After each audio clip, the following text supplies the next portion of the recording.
Good morning, good afternoon, and good gaming, guys. Just want to give you a quick little rundown of what these are going to be. They're going to be little think pieces, opinion pieces on some of my personal favorite games, what I really like about them, and what I really think they do best. And in a lot of these cases, these will be very specific, what I think they do best. It'll be one or two things that I think they do really, really well. And honestly, I believe that a couple things, maybe even sometimes one, can really just make an entire game for you.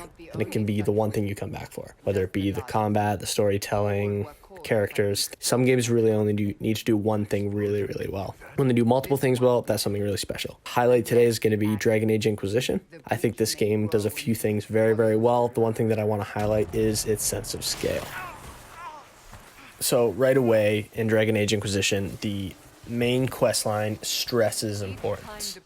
The sound, visuals, everything kind of implies intensity and kind of impact. And through that impact, it opens the world up completely because you feel like the decisions you are making are impacting the world as a whole. And in a sense, the world is relying specifically on you. To compare to some other games, I understand I've already made a Witcher 3 comparison, so I'll draw that back. Geralt doesn't necessarily impact the world as a whole. He does in subtle ways and kind of behind the scenes, kind of saving the world and stuff in small ways. Especially Ciri obviously has a large impact on the world. No spoilers. The key to Dragon Age Inquisition is you are relied on to make an impact. And there's that certain expectation that leadership role that you are relied on. And there's a watershed moment in the game for me where things kind of turn and you really take on that leadership role. And I think that was a really special moment for me where I felt like everything that I'd done, even if it was setting up campsites, small favors for villagers, destroying rifts, and just kind of spreading the influence of the Inquisition and spreading the power and growing power and impacting more, that all felt earned in this moment when you were recognized and kind of praised for what you had already accomplished. And I think that is something special that not a lot of games do particularly well. It's very difficult to do. And it's just a testament to the world building that BioWare has done in Dragon Age Inquisition. As you make your way through the opening scenes of Inquisition, you gradually ascend a mountain, essentially to close a breach that has been caused. We don't exactly know why yet, but it is a linear quest. The path has already been drawn out for you. The brilliance of the design here is it starts very narrow. The path becomes very narrow, and it slowly expands, and the elevations change. The amount of enemies you face along this increase, and you just feel the world kind of opening up slowly, which really gives you that open world sense, even though this exact quest line has a linear start point and end point. And I think it's really impressive to be able to gradually open the world up without directly forcing you with the respect of your intelligence that they don't need to tell you that things are about to open up. And as you climb the mountain, obviously the music ramps up and everything just kind of gets more epic, and you feel like what you're doing is important, even though at the time you're not exactly sure what you're even doing. Usual features of a large open world are big map, long travel distances, lots of NPCs, quest markers, collectibles, landmarks. Dragon Age Inquisition has all those things. What it doesn't really have is one large open world. It is compartmentalized into smaller open worlds, but these smaller locations really vary in size. There's some that are just the small capital city and some that are a massive hinterland. And it's kind of a way that makes it a little more accessible. You don't feel like one place is incredibly far away from another, and traveling to these locations seems purposeful because no matter what, you can be spreading the influence of the Inquisition, which is essentially goal of your current goal in the game. Until we understand better the threat, we're just kind of boots on the ground. So spreading out and really exploring these places does feel very impactful. What it lacks is those side quests that help you engage with characters more, NPC-wise. So you have 3 other party members that you can rotate in. You do meet characters that are engaging. They usually become party members or join the Inquisition in some way. And missions that involve those characters are very interesting. They're your usual BioWare fare. Your party member missions are always the best, or quests are always the best. But the side quests feel much, much less relevant.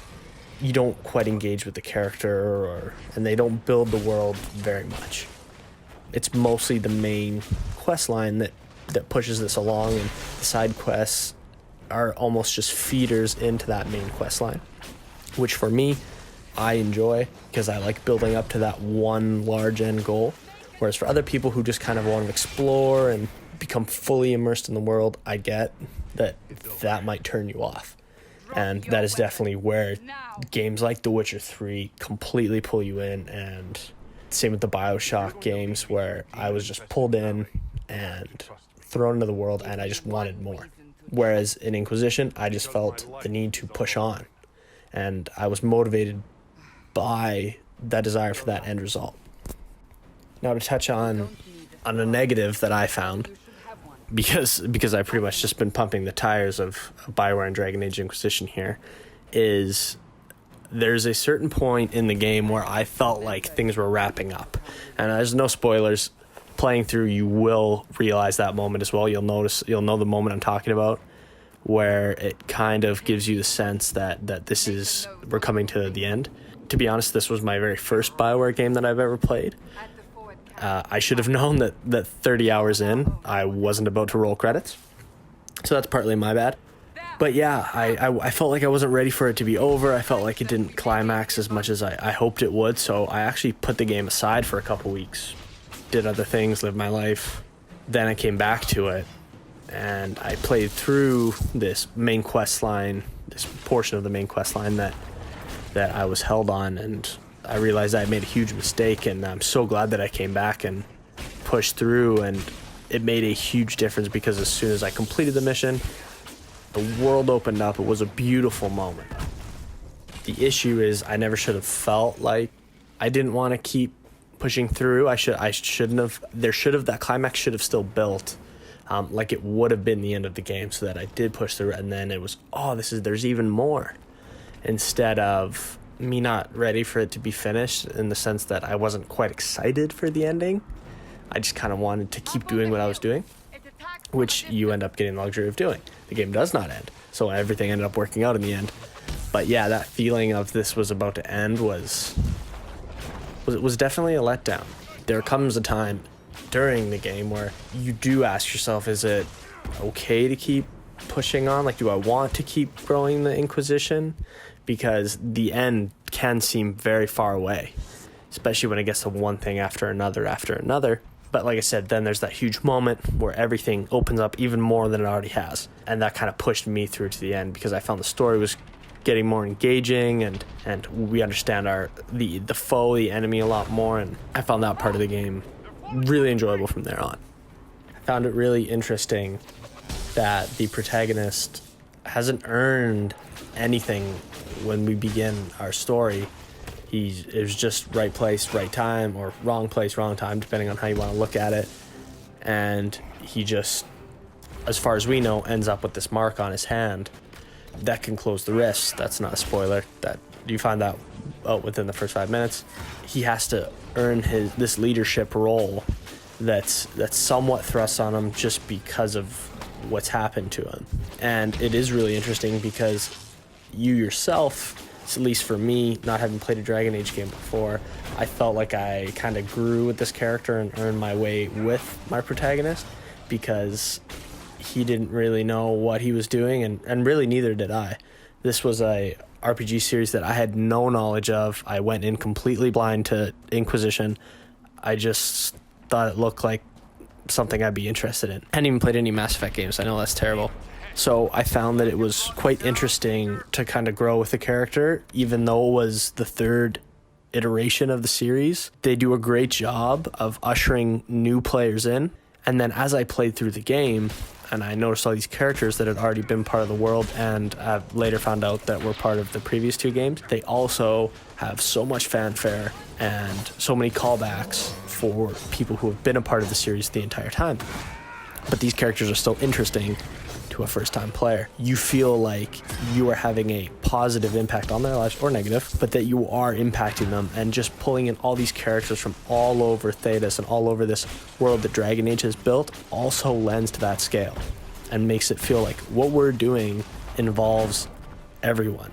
And when you go to a political event, or you go to the Capitol and there's a religious group doing something and they're from one area and they've come all the way to kind of give you a hard time, it really increases that scale. It makes you feel like, hey, like people are starting to take notice. This world is noticing me, and I'm influencing things and affecting them, and that you have a sense of power, and that power does feel really good in Dragon Age Inquisition. Whereas other games, sometimes you just kind of feel helpless, but you're doing your absolute best. But you feel like no matter what you're doing, you just keep getting knocked down and knocked down and knocked down. Dragon Age Inquisition does an amazing job of, even if it knocks you down a bit, it comes right back with a victory. So it's a one step back, two steps forward kind of game, which I really like, as opposed to the one step forward, two steps back, which some other games can feel like. The Inquisition goes from a startup army slash organization slash political body that its main goal is focused at fighting this threat, when everyone else is worried about petty politics and who's going to be in control, and essentially politics is all wrapped up in the world itself.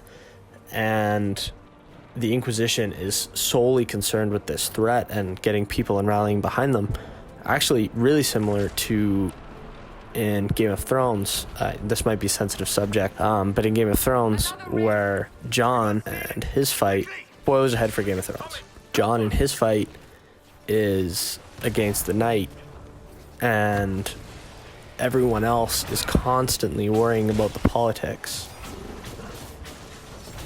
constantly fighting in the Game of Thrones, and Jon needs to get everyone to kind of step aside and say, hey, look at this bigger threat. The Inquisition shows a very similar goal. I just want to briefly wrap up this main thought here before I get on to some tips and things to avoid.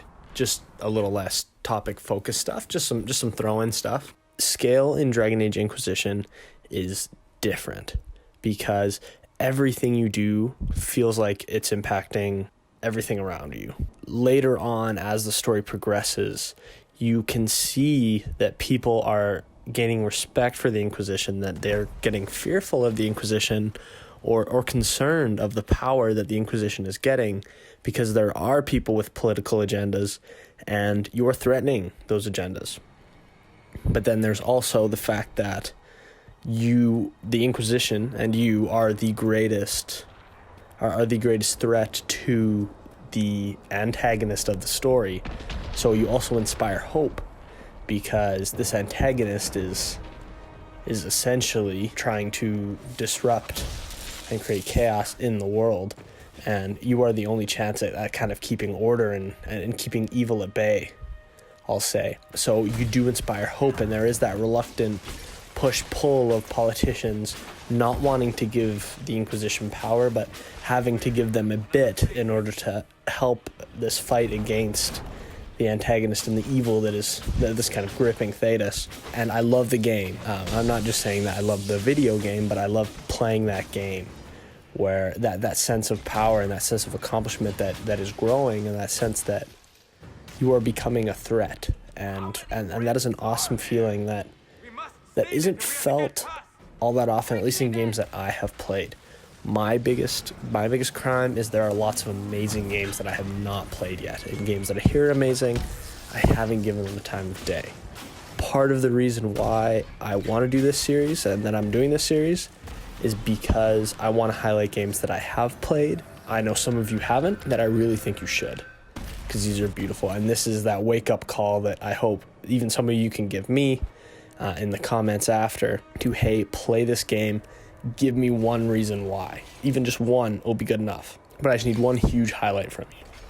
It could be the silliest thing to the most serious thing. But if I get one really good reason why, I guarantee you I'll play it.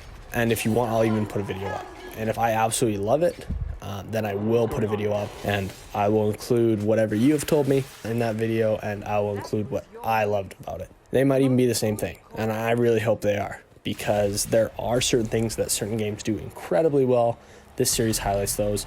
I think Dragon Age Inquisition nails impactful scale, where the impact of everything you do just blows that scale out of proportion, more so than just a large map with many checkpoints, quest markers, and collectibles and landmarks. And I think that's special. Okay, less serious now. Let's jump over to some tips and things to avoid. So tips: play as a rogue dual wield your first time through. The combat is super fun, especially if you're not going to use the tactical mode. If you kind of want less of a Dragon Age, less of a PC experience, if you're more of just a console player who likes that controller in his hands, and you just kind of want to hack and slash a little bit and do some super cool animations and have some cool abilities and kind of stealth around a bit, that's definitely the way to go. Rogue dual wield, I found, was most fun to play with. In contrast to that, Rogue Archer is by far, in my opinion, the most boring. Pretty much stand from afar, fire arrows, hit some abilities every now and then. There are some elevation bonuses and stuff that you can kind of get, but I found it was the most where I'm just kind of holding down the trigger and waiting for enemies to poof away. So yeah, I wouldn't recommend playing as a Rogue Archer. Test out different combinations of parties. That's definitely one. So usually when you get a new character, they will come with ability points to catch you up to the team. If you want to kind of toss different characters in, I definitely recommend doing that. It's a cool way to get some different dialogue between the characters. While you travel, the characters do talk amongst each other. Usually the characters are manipulatable in their abilities. There's not really certain ones that are locked into one thing or another, so you can kind of shift them around, and it's really good to just mix up that party for those different dialogues, and it kind of just builds out that world. If a quest seems pointless or irrelevant, you can skip it, as long as it's not obviously not a main storyline quest or an important side quest that you have to do. If you feel like you don't want to do that side quest, I definitely recommend not doing it. You don't need to complete everything in this game. That's one big thing. I want to call it a negative because it is. This game doesn't terribly reward you for the time that you put in. I found that anytime I strayed too far away from the main quest for too long, I got a little disappointed and a little bored. One thing I definitely recommend doing, get all the campsites. Any fort that you can take over, take it over. There's nothing cooler than taking over your first fort, establishing the base there, fast travel point. You get a market and you get everyone kind of moves in. It looks super cool. And it just gives you that feeling, right, that you're spreading the Inquisition and that you're gaining ground and you're mobilizing this army that you're building.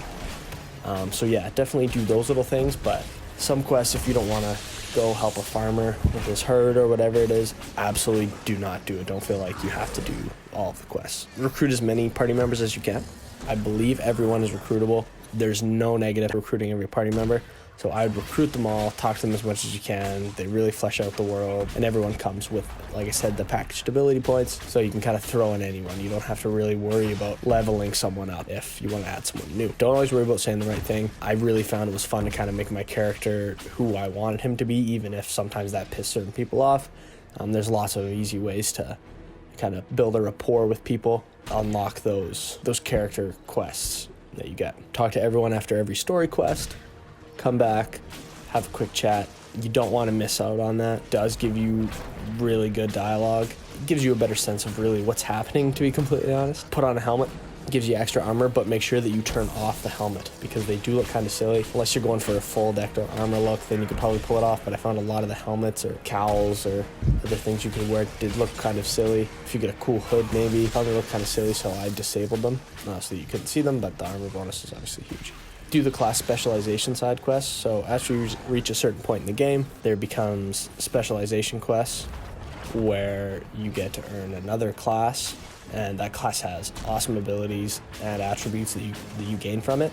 So definitely don't pass over those. It's not too hard. It is fetch quest, but it is one of those fetch quests that's definitely worth it.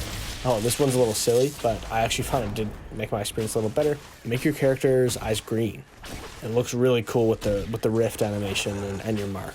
I just found it was awesome. You see a lot of your character. Definitely take your time with the character creator. It's a BioWare game, so you're going to see them a lot. Make sure they're someone that you want to look at, however that may look. Things to avoid. One thing, I guess, to make sure of This isn't really a thing to avoid, but I think make sure of is have a healer or protector in your party, especially if you're playing on a harder difficulty or in some of the boss fights or the dragon fights. Or it's always nice to have a healer or a protector who can put a barrier on you. Definitely things to avoid. Don't spend too much time in the hinterlands.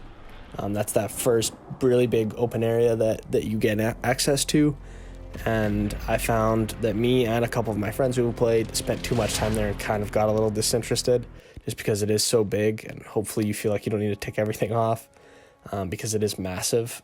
You want to keep the story moving. Like I said, you want to just constantly push that main quest line forward because that's really what grips you. If you share my opinion, then it'll definitely grip you, and I think it's a safer way to go, at least your first playthrough. And like I said, again, the game doesn't reward you for your time, so keep moving through it. Only do the stuff that interests you. Don't get too distracted with all the bits.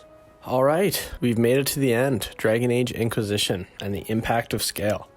I hope that you guys took something from this. I hope that it was worth listening all the way to the end to, and that it was inspirational, motivational, whatever you guys needed. If you were kind of on the fence about going out and buying this game, or if you just had heard good things but didn't really have anything to push you over the edge, now you're going to go get it. I think the Game of the Year edition, which includes all the DLC, is $20 to $30. I'm in Canada, so that's Canadian. Might even be cheaper if you're in the US. If you want something that's just going to eat up your time, yes, it's a long game. If you want something to eat up your time, a world to get lost into, this is definitely the one. If this is the first video that you are watching, it might be because it is the first video of the channel, in which case subscribe and you will get everything else. It's something that I absolutely love doing and want to continue doing. So you're going to get more. You're not going to get just a ton just shoveled at you, so it's not going to take up too much of your feed, just to kind of have fun with. If the game doesn't interest you, maybe give it a listen anyways, and it'll kind of inspire you to go out and try it. Maybe something for your clicks. I understand these are not traditional reviews. It might be a little different change of pace if it's something that you kind of want differently. These are just kind of a collection of my favorites, but we'll worry about that later. For now, this is the first video you're watching, and there's a bunch more. Go check those out too. I'm sure you'll love it. Thanks, guys.